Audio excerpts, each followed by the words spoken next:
우리 옆 사람과 또 앞뒤 사람과 이렇게 인사했으면 좋겠습니다. 여호와 하나님만 예배합시다. 시작. 아멘. 우리가 지난주에 베드로 전서 4장 1절부터 6절까지 말씀을 가지고 옛 생활을 청산하자라고 하는 이 주제를 가지고 말씀을 나눴는데 혹시 기억하시나요, 여러분? 아멘이세요? 기억나지 않은 분들을 위해서 제가 한번 큰 타이틀만 좀 몇 가지 소개를 하면요, 고난을 통해서 우리는 죄를 끊어내야 한다고 이야기 나눴습니다. 그리고 또 지나간 삶에 미련을 두지 말자고 그랬어요. 지나간 것은 지나간 것으로 우리가 족하다, 그 정도면 족하다, 이렇게 배웠습니다. 또 반드시 다가올 심판을 우리가 바라보자, 이런 그래서 이 세 가지를 가지고 우리가 옛 삶을 청산하고 다시 한번 거룩한 삶을 선택하며 나아가자, 이런 말씀이었습니다. 기억나시죠, 여러분? 오늘은 지난주 본문에 이어지는 본문 7절부터 11절까지의 말씀을 가지고 우리가 마지막 때를 살아갈 때에 우리가 어떤 자세로, 어떤 마음으로 우리가 하나님 앞에 살아가는지를 함께 나누기를 원합니다. 오늘 말씀을 통해서 성령 하나님께서 오늘 이 시간 전하는 전하, 듣는 여러분들의 마음 가운데 우리의 마음을 활짝 열어주시고 그 안에 말씀의 은혜가 풍성하게 심겨지는 놀라운 은혜가 있기를 주님의 이름으로 간절히 축복합니다. 우리가 읽은 본문 7절 말씀, 우리 함께 한 번만 더 읽어볼까요? 7절 말씀 함께 읽겠습니다. 시작. 만물의 마지막이 가까이 왔으니 그러므로 너희는 정신을 차리고 근신하여 기도하라. 아멘. 지금 이 베드로 전서는 누가 쓰고 있는 것입니까? 사도 베드로가 소아시아에 흩어져 있는 그리스도인들에게 지금 전하는 편지예요. 그들에게 편지를 하면서 그들에게 무엇이라고 지금 선언을 하고 있습니까? 너희는 만물의 마지막이 지금 가까이 왔다, 이렇게 선언을 하고 있는 거예요. 만물의 마지막이 가까웠다, 이게 혹시 무슨 뜻일까요? 종말이 가까웠다, 이런 뜻이겠죠. 그런데 여러분, 솔직하게 한번 생각해 봅시다. 지금 이 시대에 종말이라고 하는 단어 있잖아요. 이 단어가 여러분들의 마음 가운데 지금 어떻게 와닿습니까? 베드로 사도는 이 이야기, 이 편지를 쓸 때 벌써 약 2000년 전의 일이잖아요. 그러니까 2000년 전에도 마지막 때가 가까웠다 얘기하고 있고요. 그런데 지금 대략 2000년이 지난 지금에서도 2025년 지금에 이 마지막이 가까웠다라고 하는 말을 들었을 때에는요, 여러분 어떤 생각이 드시나요? 2000년 전에도 마지막 때가 다 가까웠다고 하고 지금도 가깝다고 하니 그럼 도대체 언제 종말이 오는데? 라는 생각이 들지 않습니까? 2000년이라는 시간이 지났는데 아직도 종말이 안 왔다면 사실 한 번쯤은 의심해 봐야 되는 거 아닌가? 이런 생각이 자연스럽게 들지 않나요? 이런 생각은요, 여러분들만 하는 것은 아닌 것 같습니다. 대부분의 많은 성도님들이 똑같이 느끼는 자연스러운 질문이자 생각인 것 같습니다. 그런데 여러분, 성경이 말하는 이 종말이 가까웠다는 말, 이 말은요, 끝날 그 날짜가, 이 종말의 그 날짜가 얼마 남지 않았다는 뜻이 아니라요, 하나님이 더 이상 방관하지 않고 이 역사를 이제는 뒤흔들기 시작했다라고 하는 의미입니다. 날짜 계산의 의미가 아니라 하나님이 움직이는 이 시간의 질, 퀄리티의 문제라는 거예요. 다시 말하면요, 종말은 언젠가 있을 미래, 마지막 순간을 의미하는 것이 아니고 마지막 시대를 의미한다는 것입니다. 그러므로 예수님의 부활 사건 이후에 이미 마지막 챕터로 들어섰다는 이야기예요. 그리고 정확하게는 저와 여러분들 모두가 지금 이 종말의 시대를 경험하고 그 안에 살고 있다는 뜻입니다. 그러니까 여러분, 우리는 지금 그저 예수님이 아직 안 오셨으니까 종말은 오지 않았어가 아니에요. 그것이 아니라 예수님의 부활 이후 마지막 시대의 한복판에 내가 지금 살아가고 있구나, 이거를 먼저 깨닫는 은혜가 있어야 합니다. 이렇게 우리가 종말의 시대를 살아가고 있구나, 종말의 끝 순간을 이야기하는 것이 아니라 종말의 그 시대를 우리가 살아가고 있구나, 이걸 깨닫게 되길 주님의 이름으로 축복합니다. 지금 우리 모두가 종말의 시대를 살아가고 있어요. 그렇다면 질문이 하나 생기는 겁니다. 우리는 이 종말의 시대를 어떻게 살아가야 될 것인가? 이것이 우리에게 주는 질문 중에 하나인 것 같습니다.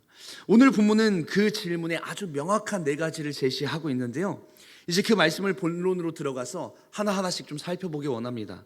여러분, 이 종말의 시대를 살아가는 우리는 과연 어떻게 살아야 하는가? 어떤 방향을 가지고 살아야 하는가? 그 첫 번째는 바로 이것입니다. 정신을 차리고 근신하여 기도하라는 거예요. 우리 다시 한번 우리 7절 말씀 함께 읽겠습니다. 시작.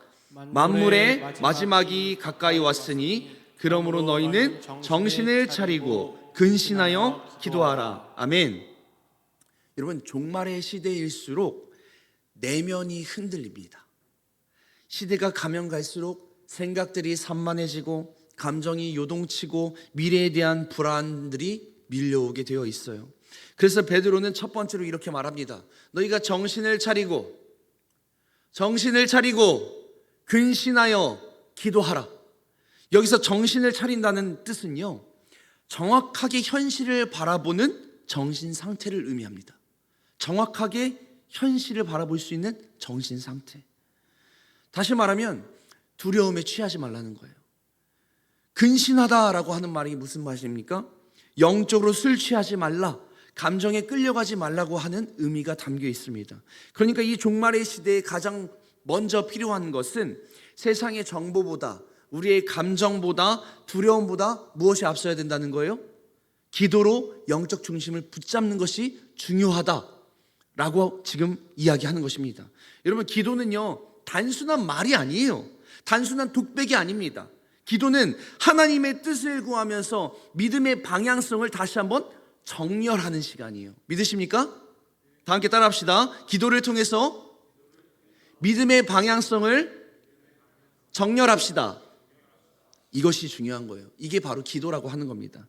우리가 하나님의 뜻을 구하며 정신을 차리고 근신하여서 기도할 때, 우리는 기도할 때야 비로소 진짜 하나님의 관점으로 이 세상을 바라보게 됩니다.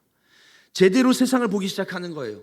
영적인 불순물들이 기도를 통해서 제거가 되고 비로소 맑은 영의 안경을 가지고 이 세상을 제대로 보게 되는 것입니다. 세상의 시작이 있었고 끝이 있음을 바라보는 거예요. 그리고 그 끝 지점에서 우리가 어떻게 살아야 할지를 우리에게 보여준다는 것입니다. 그래서 기도의 줄을 놓고 살고 있는 청년분들 계시다면 다시 한번 우리가 정신을 차리고 근신하여서 우리가 올바르게 세상을 바라볼 수 있도록, 이 종말의 시대를 잘 살 수 있도록 기도하시길 주님의 이름으로 축복합니다. 아멘이세요? 내가 지금 삶의 방향을 나름대로 잘 가고 있는 것 같다라고 생각하는 분들 혹시 계신가요? 이런 분들은요, 다시 한번 반드시 기도해야 됩니다. 왜냐하면 기도하지 않으면요, 잘못된 방향으로 가고 있어도 그것이 옳은 방향이라고 착각하고 갈 때가 많기 때문에 그래요. 그래서 반드시 기도해야 합니다. 또 반대로 내 인생이 뭔가 잘못되어 가고 있구나, 잘못된 방향성으로 가고 있구나 라고 하는 생각이 드는 분들은 더더욱 기도해야 합니다.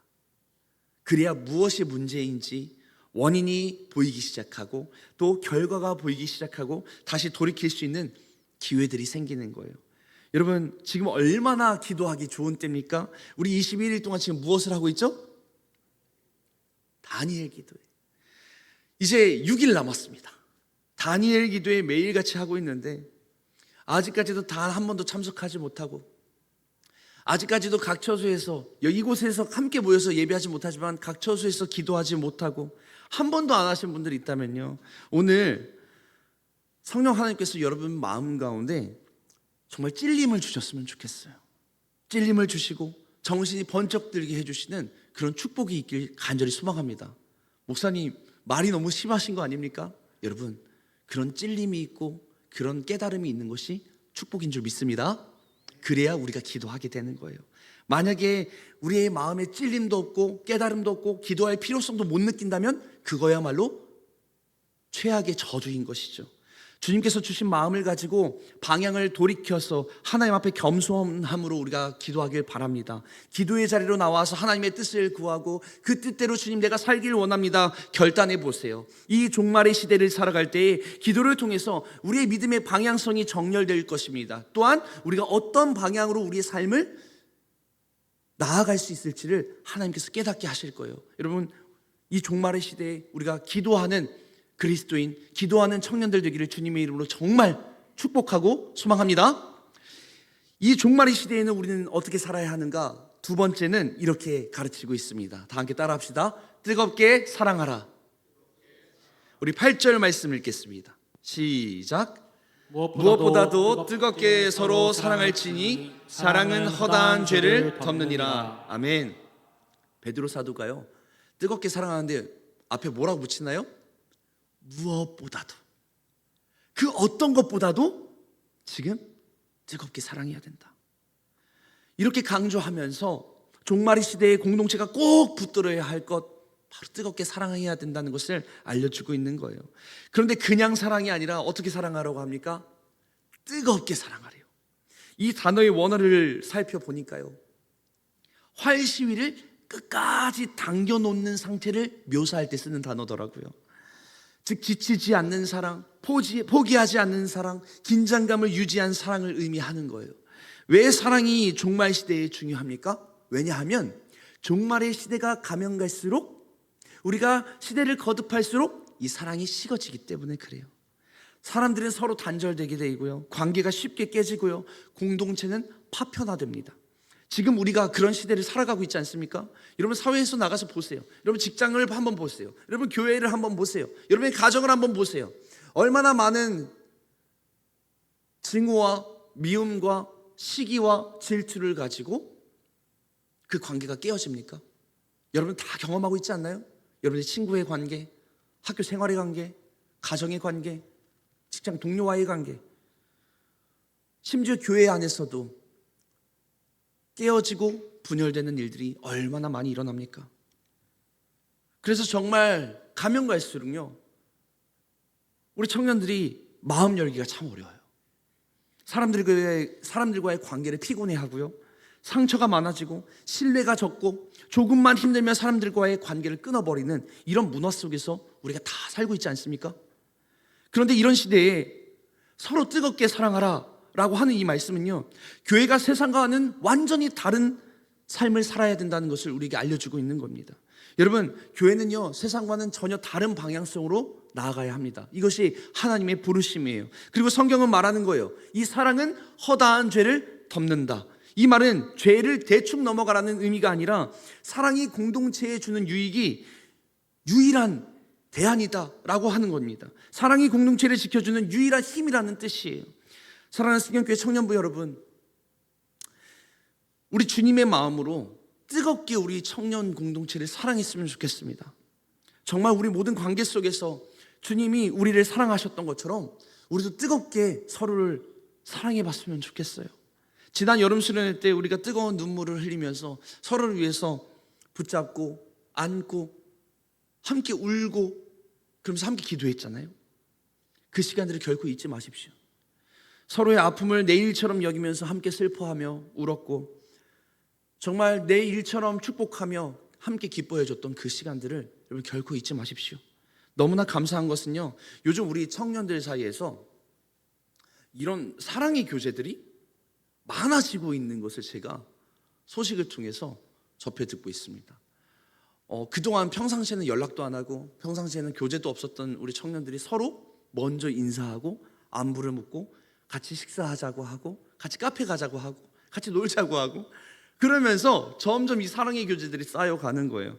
그러면서 그 안에서 기도 제목들을 나누고 받은 은혜들을 나누고, 그러면서 점점 이 공동체가 하나하나 은혜 안에서 하나가 되는 모습들을 제가 보고 있을 때 얼마나 기쁜지 몰라요. 얼마나 행복한지 몰라요. 저도 이렇게 행복하고 기쁜데 우리 주님 얼마나 기뻐하실까 생각이 듭니다. 사랑하는 여러분, 주님께서 주신 그 뜨거운 사랑, 그 은혜를 간직하며 다시 한번 우리가 사랑으로 하나 되는 공동체 되기를 주님의 이름으로 간절히 소망합니다. 이 공동체뿐만 아니라 여러분의 가정, 일터, 직장, 사회에서도 하나님의 말씀을 붙들고 먼저 뜨겁게 사랑할 수 있는 여러분들 되기를 주님의 이름으로 축복합니다. 세 번째, 이 종말의 시대에 우리는 어떻게 살아야 하는가? 세 번째는요, 바로 이것입니다. 원망 없이 서로 대접하라는 거예요. 뭐라고요? 원망 없이 서로 대접하라. 우리 다 함께 9절 말씀 함께 읽어보겠습니다. 시작. 서로 대접하기를 원망 없이 하고. 아멘. 초대교회는요, 가정교회였어요. 낯선 이들을 집으로 초대하고 그들을 위해서 음식을 만들고 또 후식도 준비하고 그들을 먹이고 돌보는 일, 바로 이것이 이 초대교회의 모습이었습니다. 그리고 교회가 교회되게 하는 가장 중요한 행위이기도 했습니다.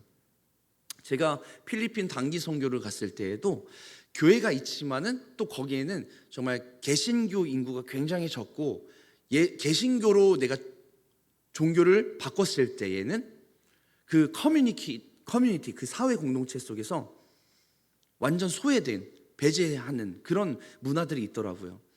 그래서 거기서는 예수님을 믿는다는 것 자체가 정말 모든 가족들과의 관계가 끊어질 것들도 각오하면서 주님을 믿는 거예요. 근데 제가 바기오라는 지역으로 가서 이제 대접을 받는데 거기에 정말 가정교회들이 있는 거예요. 그래서 초대를 받아서 제가 갔습니다. 옛날 우리 시골 그 마룻바닥 있는 그런 집이었어요. 거기 가서 방에 들어가가지고 함께 예배를 하는데 정말 어찌나 그렇게 저를 극진히 대접해 주던지 있는 것 없는 것 다 요리를 하고 정말 정성스럽게 저를 대접해 줬던 생각이 납니다. 여러분, 이 극진히 원망 없이 대접하라, 이 환대 아닙니까? 이것이 이런 환대 앞에서 베드로가 경고하는 것이 그거예요. 원망 없이 하라는 표현을 덧붙이는 거예요. 여러분, 왜일까요? 환대는요 부담이 되거든요. 시간이 들고 에너지가 들고 또 돈도 들어갑니다. 그래서 시간이 지나면 지날수록 어떻게 될까요? 지칠 수 있어요. 그렇다면 베드로는 왜 굳이 이 환대를 강조했을까요? 왜냐하면 종말의 시대를 살아갈 때 이 시대는요 관계가 닫히는 시대이기 때문에 그렇습니다. 그래서 그 어느 시대보다 더욱더 이 환대가 중요한 거예요. 정말 원망 없이 아무런 조건 없이 사랑으로 그들을 대접하는 것이 그들의 마음을 열 수 있는 너무나 중요한 기회이기 때문에 그렇습니다. 문을 닫고 마음을 닫고 사람을 거절하는 시대, 바로 그때 이런 시대를 살아갈 때 우리 교회만큼은 이 세상과 다른 방향, 우리 교회만큼은 환대하고 원망 없이 대접할 수 있는 그런 교회여야 되지 않겠습니까? 문을 연 공동체, 마음을 여는 공동체, 따뜻함을 제공하는 공동체, 이것이 바로 하나님의 교회, 하나님의 나라의 모습인 줄 믿습니다. 우리가 절대로 오해해서는 안 될 것이 있어요. 환대라고 하는 것은요, 대접하는 것은요 단순한 친절한 행위가 아니라는 사실입니다. 이 환대 자체는요 그저 친절한 행동이 아니라 복음을 보여주는 행위여야 합니다. 어떤 행위요? 복음을 보여주는 행위예요. 예수님께서 자격 없는 우리를 위해서 이 땅 가운데 오셨잖아요. 그리고 정말 자격 없는 우리를 위해서 어떻게 하셨습니까? 자기 자신을 낮추시고 맞아주시고 친구라고 여겨주시고 자녀라고 해주시고 우리를 기쁨으로 기꺼이 받아주시는 거예요. 우리도 예수님이 우리를 맞이해 주셨던 것처럼, 나를 받아주셨던 것처럼, 나 같은 인생을 구원해 주시고 인도해 주셨던 것처럼 우리도 누군가의 인생을 그 예수님께 받은 그 은혜를 가지고 환대할 때 우리가 복음을 증거하는 통로로 쓰임받게 될 줄 믿습니다. 그래서 여러분, 정말 우리 교회에 새롭게 오는 우리 지체들 요즘 정말 많아지는 것 같은데요. 새롭게 오는 지체들, 오랜만에 온 지체들, 또 긴 시간 방황하고 있는 우리 지체들도 있습니다. 또 매주 보는 우리 셀원들, 우리 지체들도 있어요. 누구를 불문하고 예수님의 마음으로 맞이하면서 우리에게 주신 이 복음을 행동으로 표현하며 우리를 통해서 예수 그리스도의 사랑이 흘러가기를 주님의 이름으로 간절히 소망합니다. 매주 임원들, 새가족팀, 안내팀이 여러분 오실 때 보면 어떻게 하고 있습니까? 맞이하고 있잖아요. 환한 얼굴로 인사하면서요. 물론 정말 아무도 나를 알아보지 않고 그냥 조용하게 예배드리다가 가고 싶다라고 하는 마음이 드는 분들도 분명히 있을 겁니다. 그런 시대에 우리가 살고 있으니까요. 그러나 교회만큼은 그래도 예수님의 마음으로 밝게 웃고 환대할 수 있어야 되지 않겠습니까? 저는 그렇게 확신해요. 그러나 이것은요 새가족팀, 임원, 또 안내팀들에게만 해당하는 것은 아닙니다. 우리 모두가 주님 안에서 아무런 원망 없이 서로를 대접하는 마음으로 환대하고 또 복음으로 우리가 살아내야 하는 것이죠. 우리 모두가 원망 없이 서로를 대접하는 공동체 되면 얼마나 좋을까요? 정말 예수님을 모르던 사람들이 이곳에 와서 천국을 경험한다면, 그만큼 감동을 받고 간다면 그들의 마음이 활짝 열리고 예수님의 복음이 더 잘 들어가지 않겠습니까? 이 종말의 때에 정말 우리가 원망 없이 서로를 대접하고 기꺼이 희생하고 우리의 것들을 나눌 수 있는 저와 여러분들 되기를 주님의 이름으로 간절히 소망합니다. 마지막 네 번째입니다. 우리가 이 종말의 때에 어떤 모습으로 우리는 살아가야 하는가? 바로 은사를 가지고 서로 봉사하며 살아야 한다는 것입니다. 우리 다 함께 10절 말씀 함께 읽겠습니다. 시작. 각각 은사를 받은 대로 하나님의 여러 가지 은혜를 맡은 선한 청지기 같이 서로 봉사하라. 아멘. 10절은 이렇게 말하는 거예요. 각각 은사를 받은 대로라고 이야기하고 있습니다. 여러분, 은사가 뭘까요? 은사. 뭔지 아세요? 많이는 들어보셨죠? 은사가 뭘까요? 은사는요, 헬라어 원어로 이런 단어로 쓰여져 있습니다. 카리스마. 많이 들어보시지 않으셨죠? 카리스라고 하는 단어와 마라고 하는 이 단어가 합쳐진 건데요. 카리스는 무슨 뜻이냐면요, 은혜, 호의, 선물이라는 단어고 많은 결과를 나타내는 명사형 전미사입니다. 그러니까 이 은사는 무슨 뜻인가? 은혜의 결과로 주어진 것이다. 또한 은혜의 선물이다. 이런 의미예요. 은사는요, 개인의 행위의 노력이나 어떤 자격에 의해서 얻어지는 것이 아니라 오직 하나님의 은혜를 통해서 거저 주시는 하나님의 선물이라는 뜻입니다. 그래서 이 신약 성경에서는 선물의 개념을 넘어서서 카리스마라고 하는 이 단어는요, 하나님의 백성이 교회를 섬기고 복음을 전파하도록 성령 하나님께서 특별히 부여해 주신 능력, 은혜, 선물을 의미합니다. 그래서 은사는요, 개인의 영적인 만족이나 과시를 위한 것이 아니라 서로 봉사하기 위해 주셨다는 것이에요. 공동체의 유익과 하나님께 영광 돌리는 것이 그 목적이라는 사실입니다. 믿으십니까? 그래서 여러분들 지금도 여러분들의 각자의 은사에 맞춰서 어떤 우리 청년들은 우리 찬양팀으로, 또 어떤 청년들은 방송팀으로, 어떤 청년들은 교사로 각각 은사를 가지고 주님의 일들을 감당하고 있습니다. 또한 병 고치는 은사, 다스리는 은사, 기획하는 은사, 상담해주는 은사, 말씀을 전하는 은사, 하나님의 공동체와 복음을 위해서 이 은사를 하나님께서 선물로 주셨다는 것이에요. 그러니까 이 은사는 누구의 것입니까? 하나님의 것이에요. 하나님이 우리에게 선물로 주셨고 우리에게 맡겨주셨다는 사실이에요. 그래서 여기서 베드로가 무엇이라고 말하냐면요, 하나님의 은혜를 맡은 청지기다, 이렇게 얘기를 해요. 하나님의 은혜를 맡은 무엇이라고요? 청지기. 지난주에도 이야기했지만 청지기는 무엇인가? 주인이 맡겨준 재산과 사람 등을 주인의 뜻에 합당하게 지혜롭게 잘 다스리고 관리하는 관리인을 이야기하는 거예요.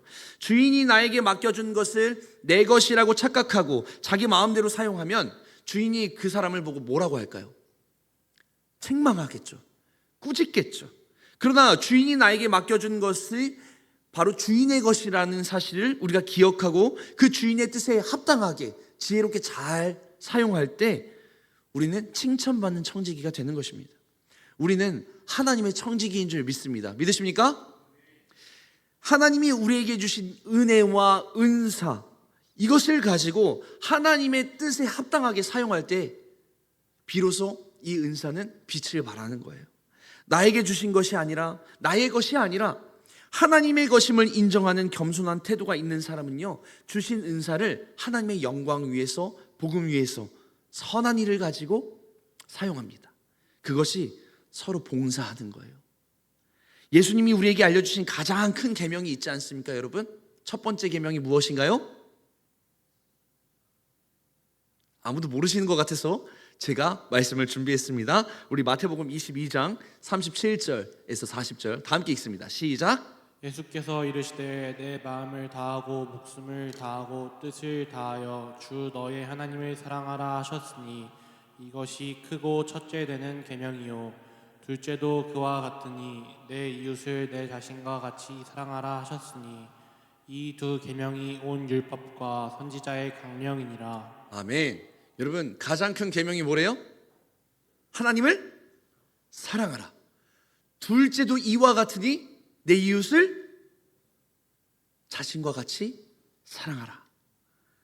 여러분, 하나님을 사랑하는 것 그리고 이웃을 사랑하는 것은 첫째 되고 둘째 되는 계명이 아니고 이 둘 다 뭐예요? 두 가지가 동일하게 다 첫째 되는 계명이라는 사실을 믿으시기 바랍니다. 그래서요, 하나님을 사랑하는 이 표현을 무엇으로 우리가 표현할까요? 다 함께 따라합시다. 예배.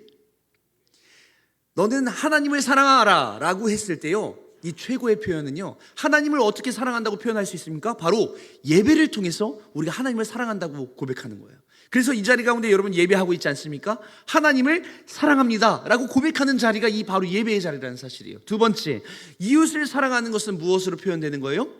봉사로 표현되는 거예요. 하나님 사랑과 이웃 사랑은 하나님께서 우리에게 주신 가장 중요한 계명입니다. 그러니까 예배하는 것뿐만 아니라 우리가 봉사하는 것조차도 그 어느 것 하나 소홀하게 여길 수가 없는 거예요. 왜요? 예배하는 것만큼 봉사하는 것이 하나님의 뜻이기 때문에 그렇습니다. 예배와 봉사를 통해서 하나님께 영광 올려드리는 거예요. 우리 승현교회 청년부는 이제 오늘 이 예배 후에 임원 후보자 선출을 하고 다음 주에 임원 선거를 통해서 2026년 청년부를 섬길 자들을 뽑는 중요한 시기를 우리가 보내게 됩니다. 임원들과 사역팀장들은요 11월까지, 이번 달까지 임기가 다 마무리되는 거예요. 또 셀리더들은 12월이 되면 사역 임기가 끝나게 됩니다. 11월과 12월은 그래서 정말 우리에게 있어서 중요한 시기 아니겠습니까? 또 내년에 봉사자들, 또 이 섬길자들을 뽑는 아주 중요한 시기입니다. 지금 시기에 우리 청년들은 솔직하게 말하면요, 좀 쉬고 싶다 이제. 내년엔 그냥 이제 조용히 다니고 싶다. 이런 마음들이 들 때 아닙니까? 제가 우리 승현교회에 이제 5년 있었는데요. 5년 동안 매년 봐오던 모습이에요. 그래서 매년 제가 청년들과 이야기를 나누어도 항상 들려오는 답변은 똑같습니다. 어떻게 그렇게 매년 똑같은지 몰라요. 목사님, 저는 올해 열심히 했으니까 이제 이 정도면 된 것 같습니다. 목사님, 내년 이제 취직 준비 때문에 아무것도 못할 것 같아요. 목사님, 내년에 결혼 준비를 해야 됩니다. 목사님, 내년에 중요한 프로젝트가 있습니다. 목사님, 내년에 반수 편입을 해야 됩니다. 목사님, 내년에 복학을 해야 돼가지고 섬기지를 못할 것 같아요. 목사님, 내년에 아플 예정입니다. 목사님, 내년에 뭐 시키시기만 하면 이제 저는 저기 앞에 동강교회로 가겠습니다. 매년 나오는 레퍼토리예요. 매년 바쁘고 힘들고 중요한 일들이 있다고 합니다. 단 한 해도 중요한 일이 없었던 때는 우리에게 있어요, 없어요? 없습니다. 많은 핑계들이 있죠. 다 바쁘죠. 물론 이렇게 이야기한 것도 사실이에요. 지금 우리 청년들 얼마나 바쁘고 분주하게 살아갑니까? 특히 지금의 때에는요, 우리 청년들만큼 정말 분주하고 바쁘고 결혼, 또 직장, 미래를 위해서 준비하는 시기이기 때문에 얼마나 바쁘고 분주하게 살아가는지 몰라요. 마음의 여유도 없어요. 이것저것 많이 포기해야 될 것이 오히려 많은 그런 시대 아닙니까? 또 동시에 우리에게 주어진 삶을 최선을 다해서 준비해야 되는 것도 하나님의 영광을 위함이 맞습니다. 그러나 여러분, 우리가 한 번 더 생각해 봐야 돼요. 우리가 무엇 때문에 사는지, 왜 직장을 다니는지, 왜 공부를 하는지, 왜 우리가 결혼을 하고, 왜 우리가 취직을 해야 되는지. 여러분, 이 목적을 잃어버리는 순간 내 안락함, 편함, 휴식, 돈, 진로만을 위해 살다가 인생 끝납니다. 우리가 인생 끝나는 그때에 주님 앞에 섰을 때 너 뭐 하다 왔니? 라고 물어보시면요, 여러분 할 말이 없잖아요. 주님, 내가 그래도 주님을 사랑하는 마음으로, 내가 주님을 사랑한다고 마음으로 예배했습니다. 이웃을 사랑하는 마음으로 나름대로 바쁘고 힘들지만 열심을 내서 봉사했습니다.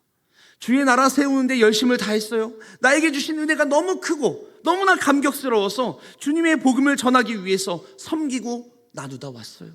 여러분, 우리가 이 한마디는 할 수 있어야 되지 않겠습니까? 너무나 감사하게도 올해 한 해 동안 우리 임원들, 사역팀장들과 또 셀 리더들 정말 이런 마음과 자세로 열심을 다해서 섬겨왔습니다. 1,2청이 통합되면서 걱정도 많았고 또 나름대로 미흡한 점도 많았지만 올해 모두가 정말 열심히 달려와 주신 덕분에 지금 이렇게 우리 청년부가 주님 안에서 든든하게 세워져 가고 있음을 잘 알고 있습니다. 그래서 너무 고마워요. 물론 실제 우리 사역은 정말 쉽지 않았습니다. 왜냐하면요, 우리는 다 연약한 사람이기 때문에 그래요. 그래서 처음 해보는 사역도 많았고요, 처음 경험해보는 상황들도 많았습니다. 그래서 당황하기도 하고 수없이 많이 울어보기도 하고 과연 내가 정말 잘하고 있는 것인가 스스로 자책하면서 남몰래 눈물을 흘리기도 했습니다. 그럼에도 불구하고 하나님께서는 부족한 우리를 통해서 역사하셨고 우리를 사용하셔서 하나님의 교회를 이루어 가셨어요. 여러분, 이것이 얼마나 큰 은혜이고 놀라운 기적인지 모릅니다.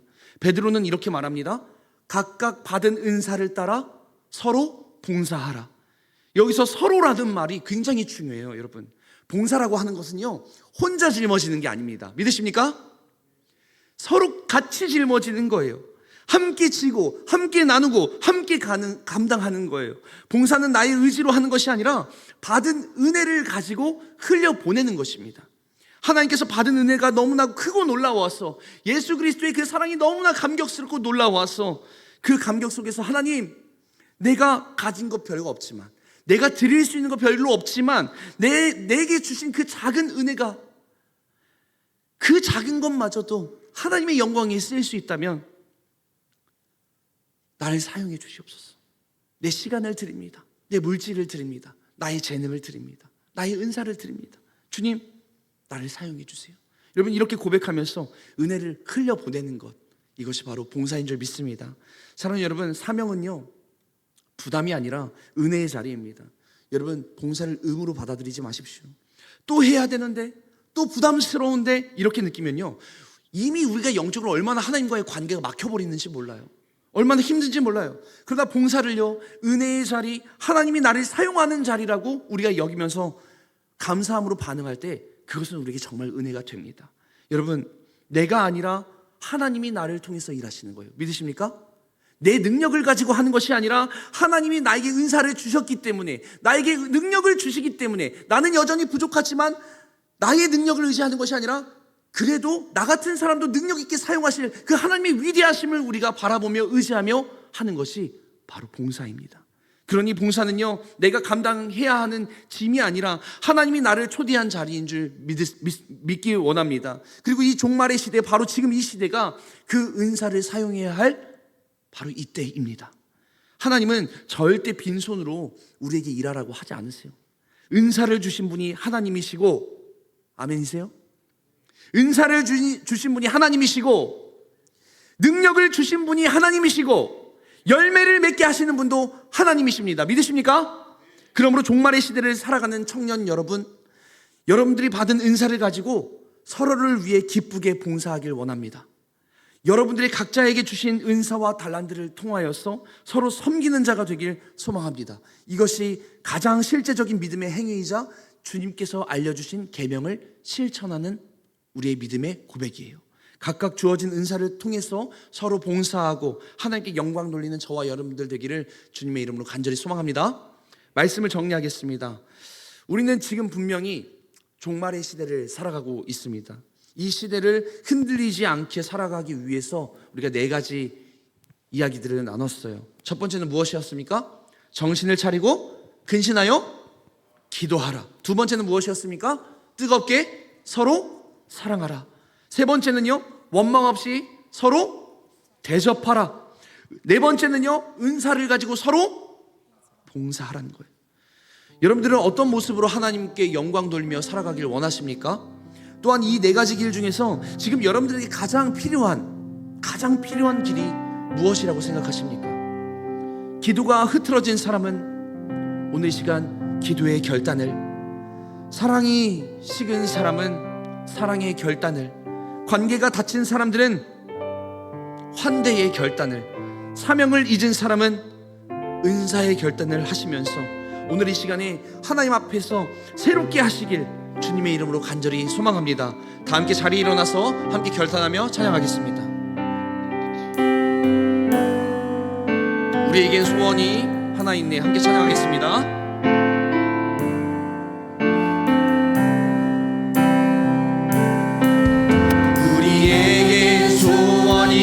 하나 있네. 주님 다시 오실 그날까지 우리 가슴에 새긴 주의 십자가 사랑, 주의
그날까지 주님 다시 오실 그날까지 우리 가슴에 새긴 우리 가슴에 주의 십자가 사랑, 주의 십자가 사랑 나의 교회를 사랑케 하네 주의 교회를 향한 우리의 마음, 주의 교회를 향한 우리 마음 이런 마음을 우리에게 허락하여 주시옵소서.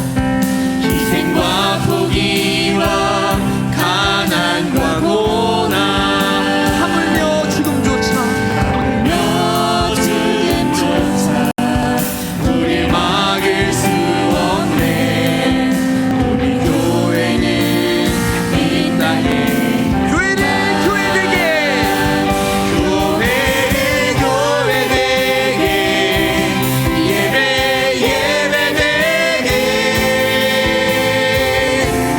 우리 사용하소서 진정한 궁에 난 오늘 임하도록 우리 사용하 우리 두 손 높이 들고 함께 고백합니다. 성령 안에 예배하리라. 성령 안에 예배하리라 자유의 마음으로 사랑으로 사역하리라. 사랑으로 사역하 교회는 생명이니 교회는 생명이니 교회를 교회를 교회되게 예배 예배되게 우리 사용하여 주시옵소서. 주님, 우리 사랑하 진정한 부흥의 날, 진정한 궁의 날 오늘 임하도록 우리 사용하소서 사랑하는 여러분, 오늘 시간 함께 기도하기 원합니다. 오늘 우리에게 선포된 이 말씀을 가지고 주님 앞에 기도하기 원합니다. 종말의 때를 살아가는 여러분, 우리가 정신을 차리고 다시 한번 근신하여 하나님 앞에 기도해야 됩니다. 우리가 기도하지 않으면 우리가 올바른 하나님의 방향을 바라볼 수가 없어요. 시작이 있고 끝이 있습니다. 그 끝에선 반드시 우리 주님 오시고 우리를 하나님의 심판하십니다. 때를 깨달았으면 우리가 좋겠습니다. 정신을 차리고 하나님이 일하실 근신하여 다시 한번 모든 기도의 문이 자리로 막혔습니다. 나아가길 소망합니다. 우리 또한 역사하신 뜨겁게 하나님을 서로 기대하면서 사랑하길 함께 원합니다. 또한 원망 없이 서로 우리가 대접하며 나리 속으로 환대하길 원합니다. 이 시대의 상황과는 정반대로 오히려 더 사랑하고 오히려 더 맞이하고 오히려 더 대접할 수 있는 우리가 될 수 있도록 도와주시옵소서. 기도하길 하나님이 일하실 원합니다. 것입니다. 또한 마지막으로 우리에게 각자에게 주신 하루에서 은사가 기도할 때 나의 것이 아닌 하나님께서 그 당시 맡겨주신 것이라는 사실을 우리가 따라는 기억하고 자들이 이것을 모인 가지고 공간이 아니라 우리가 서로 함께 봉사하길 울며 원합니다. 불쌍히 여기며 하나님, 나의 마음 기도하는 가운데 선한 기도의 마음을 허락하여 공간이 주시고 기도의 불이 내 임하는 이웃을 교회가 내 되기를 몸과 같이 주님의 이름으로 사랑하라. 축복합니다. 이 말씀을 아버지 우리가 실천할 수 있는 선한 마음을 허락하여 달라고 우리 다 함께 말씀을 붙들고 주님 앞에 간절한 마음으로 주여 한번 부르시고 기도합시다. 주여 남들은 토요일 주일 하나님, 오늘 이 시간 주의 말씀 앞에 머릿속입니다. 하나님, 우리가 이 마지막 때를 살아갈 때에 하나님의 우리가 도대체 무엇을 위해서 살아가는지, 아버지 우리가 무엇을 위하여 달려가고 있는지를 아버지 우리가 스스로 깨닫지를 못하고 있습니다. 그저 세상이 살아가는 대로, 하나님 이 세상의 유혹대로, 이 세상의 사조와 이 세상이 이끄는 대로만 우리가 인생을 살아가고 있지는 않았나 돌아봅니다. 나의 만족과 나의 쾌락과 나의 성공과 아버지 나의 안일함과 나의 평안함만을 위하여 주님이 살아갔던 모든 것들을 회개하며 나아가오니 주여 용서하여 주시고 다시 한번 주님 앞에 근신하여 기도하게 하여 주시고 하나님 뜨거운 사랑의 마음을 허락하여 주시옵소서. 하나님, 나를 위한 삶이 아니라 주님께서 나에게 맡겨주신 이 삶을 정직의 마음을 가지고 하나님의 영광 위에 복음을 위해 사용하길 원합니다. 주여 우리를 사용하여 주시옵소서. 원망 없이 서로를 대접하게 하여 주시옵소서. 아버지, 얼마나 강박한 세상 가운데 살아갑니까? 하나님, 눈길 한번 주지 않는 세상을 살아갑니다. 마음을 열지 않는 세상을 살아갑니다. 그러나 우리 그리스도인들은 아버지 달라야 되지 않겠습니까? 하나님, 우리가 먼저 마음을 열게 하시고 우리가 먼저 뜨겁게 사랑하게 하시고 우리가 먼저 희생과 포기와 가난과 고난을 겪으면서도 예수 원합니다. 또한 우리에게 주시는 기회를 가지고 하나님 우리가 봉사하는 자들이 되기 원합니다. 하나님 이 세상의 핑계를 다 내려놓고 하나님 이 세상에 주는 주님 만족과 안락함을 다 내려놓고 우리가 복음을 위하여 서로 봉사하고 하나님의 영광을 위하여 선한 청지기 같이 봉사하길 원합니다. 우리 마음 가운데 악한 마음들을 짜면 다 내려놓게 하여 주시고 하나님 우리 마음 가운데 선한 마음을 주시고 하나님께서 주신 그 선한 마음을 가지고 공동체를 세워나가고 사랑을 베풀고 우리가 가지고 작은 것이지만 그것을 통하여서 하나님 능력 있게 사용하실 것을 기대하며 나아가길 소망합니다. 주여 우리를 사용하여 주시옵소서. 아버지 역사하여 주시옵소서. 우리 한 번 더 기도하기 원합니다. 한 번 더 기도할 때 오늘 2026년 후보자 선출이 이제 바로 이어서 진행됩니다. 하나님 내년 2026년을 정말 기쁨과 감격과 감사함으로 겸손하게 감당할 임원이 뽑히길 간절히 소망합니다. 주여 주님께서 우리 마음 가운데 장난스러운 마음 다 제거하여 주시고 정말 진지하게 하나님 앞에 묻고 기도하며 떠오르는 자들 투표하여 후보자가 선출 잘 되고 또 다음 주에 선거를 통하여서 하나님께서 원하시고 하나님 마음에 합당한 자가 뽑힐 수 있는 은혜를 허락하여 달라고 우리 오늘 이 시간 2부 순서 우리 임원 후보자 선출과 다음 주에 있을 총회를 위하여 우리 다 함께 주여 한번 부르짖고 간절한 마음으로 기도하겠습니다. 주여 하나님 아버지여 아버지 오늘 시간 우리가 우리 청년부를 이끌 주님 임원들을 위하여 기도하며 나아갑니다. 하나님 아버지 주님 정말 그 무엇보다 중요한 자리 누가 하나님 앞에 합당한 자인지 하나님을 모시기에 주님 아름답고 합당한 자가 뽑히길 간절히 소망합니다. 주여 우리 마음 가운데 선한 마음을 허락하여 주시옵소서. 주님 우리 마음 가운데 주님 은혜를 허락하여 주시고 장난스러운 마음이나 아버지 대충 생각하고 쓰는 마음이 아니라 정말 하나님 주님께서 주신 마음 가지고 진지하게 이 공동체를 위하여 눈물로써 기도하는 마음으로 주님 우리가 뽑길 원합니다. 성령 하나님 우리 마음 가운데 감동을 허락하여 주시옵소서. 주님 감동하여 주시고 정말 하나님 보시기에 아름다운 청지기의 모습으로 주님 섬길 수 있는 자들 선출될 수 있도록 도와주시옵소서. 회장과 부회장을 뽑을 때에 그 모든 과정들 함께하여 주시고 총회가 진행될 때에 하나님 은혜가 넘치고 정말 성령께서 충만한 자리 될 수 있도록 도와주시옵소서. 아버지 부임원들이 진행하며 나아갈 때에 은혜를 베풀어 주시고 아버지 총회를 통하여서 하나님 보시기에 합당한 자 뽑히게 하여 주시오며 정말 하나님 앞에 선한 청지기를 주님 자세를 가지고 뜨거운 사랑의 마음을 가진 자 뜨거운 주님 대접의 마음을 가진 자 봉사하고자 하는 마음을 가진 자들이 선출될 수 있도록 은혜 베풀어 주셔서 2026년 이 임원들을 통하여서 우리 청년과 더욱더 큰 부흥을 이루며 나아갈 수 있도록 은혜 베풀어 주셔서 주께서 함께하십니다. 거룩하신 주님 오늘 시간 주님의 말씀 앞에 무릎 꿇고 머리 숙입니다. 하나님 우리가 마지막 종말의 시대를 살아간다고 하는 것이 우리의 마음 가운데 사실 그렇게 딱히 와닿지 않았습니다. 그저 그냥 흘러가는 대로 살아가고 이론적으로만 알고 주님 언젠가 오시겠지 하는 안일한 마음을 가지고 살았던 것도 사실입니다. 주님 용서하여 주시옵소서. 다시 한번 우리 마음 가운데 정신을 차리게 하시고 근신하여 하나님의 뜻을 구하는 시간이 되길 간절히 소망합니다. 하나님 이 마지막 때에 하나님은 무엇을 원하실까? 우리가 주님 앞에 섰을 때에 우리는 무엇이라 말할 수 있을까? 고민하게 하여 주시고 다시 한번 기도하며 하나님의 뜻을 구하는 자들 될 수 있도록 은혜 베풀어 주시옵소서. 주님 무엇보다 뜨겁게 서로 사랑하는 마음을 허락하여 주시옵소서. 우리가 너무나 사랑이 없습니다. 이기적입니다. 나밖에 모릅니다. 그래서 상처 주고 교회에 와도 하나님의 나라 같지도 않고 천국을 이루면서 살아가는 것 같지도 않습니다. 주님 이 강팍한 우리의 마음을 용서하여 주시고 오늘 이 시간 성령 하나님께서 말씀으로 물 녹듯 눈 녹듯 다 녹아져서 다시 한번 주님의 사랑을 깨닫고 그 주님의 사랑으로 뜨겁게 사랑할 수 있는 우리 공동체 될 수 있도록 은혜 베풀어 주시옵소서. 하나님 또한 원망 없이 서로 대접하는 마음, 희생하는 마음, 감사와 찬송 올려드리며 하나님 앞에 영광 올려드리는 우리 모두가 될 수 있도록 은혜 베풀어 주시옵소서. 주님, 은사는 주님께서 주신 것을 우리가 고백합니다. 주님께서 이 맡겨주신 것을 가지고 주님의 뜻에 합당한 지혜로운 삶을 살기 원합니다. 주님, 이 은사를 어떻게 사용하면 좋겠습니까? 우리 마음 가운데 감동하여 주시고 우리에게 감동해 주신 것들 가지고 우리가 서로 봉사하며 하나님의 뜻을 이루어가길 원합니다. 주여, 우리 마음 가운데 선한 마음을 허락하여 주시옵소서. 또한 임원 선출이 있습니다. 하나님, 오늘 후보자 등록 및 다음 주 총회를 위해서 기도합니다. 하나님 마음에 합한 자가 뽑히길 원합니다. 기도하는 자, 사랑하는 자, 대접하는 자, 봉사하는 자가 뽑히길 원합니다.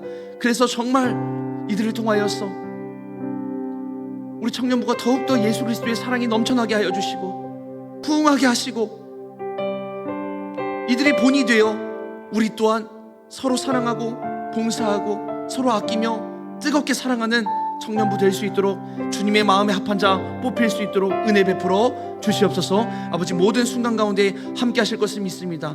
아버지, 또한 돌아가는 발걸음 함께 하여 주시고 이곳 가운데 근심 가지고 나온 자들이 있다면 평안함으로 돌아갈 수 있는 은혜도 허락하여 주시옵소서. 주께서 함께